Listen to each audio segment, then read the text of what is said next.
ତ ସାଙ୍ଗମାନେ ଆଉ ଦେଖିପାରୁଥିବ ଆଉ ହ୍ରଦଗଡ଼ର ତଳ ଦୃଶ୍ୟଟା ହେଉଛି ଏଇଟା ଦେଖ କେତେ ସୁନ୍ଦର ହେଇଛି ନା।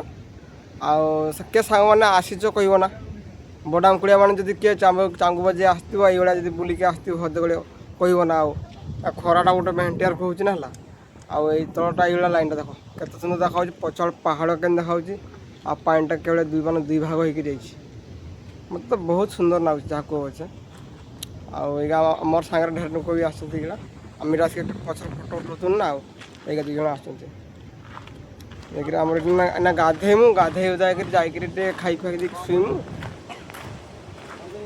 ମାନେ ଢେର ଦିନ ହେଲା ନା ଆଉ ମାନେ ଆମର ଏଠି ମାନେ ଲୋକ ଢେର ଦେଖିଥିଲେ ନାଇଁ ତ ଏମାନେ ସମସ୍ତଙ୍କୁ ମୁଁ ଆଣିକି ଆସିଥିଲି ଯେହେତୁ ଆମର ନା ଗାଧା ଗୁଧି ଚାଲିବ ସାବୁନ ତେଲ ସବୁ ଆଣି ଆସିଛୁ।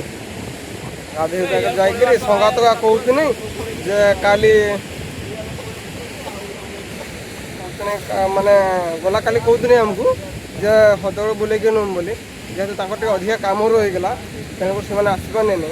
ଯେହେତୁ ଆମେ ଆମର ଦେଖିଥିଲୁ ରାସ୍ତା ବୋଲି ପଳେଇ ଆସିଥିଲୁ ନ ଦେଖିଥିଲେ ନା ସେମାନେ ଡାକିକିରି ଆଣିଥିଲୁ ଯେ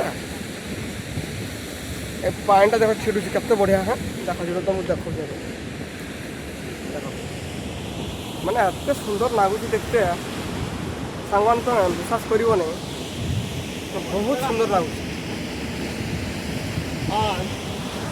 ଆଉ ଏଇ ପଥର କାଟି କେତେ ସୁନ୍ଦର କରି ରଖିଛନ୍ତି ସୁନ୍ଦର ମାନେ। ଆଉ ଆମର ଟୁକା ତ ସବୁ ରିଲ୍ସ କରୁଛନ୍ତି ଦେଖିବ ଆଇଗା ଦେଖ ରିଲ୍ସ କେମିତି କରୁଛନ୍ତି ମାନେ ତାଙ୍କର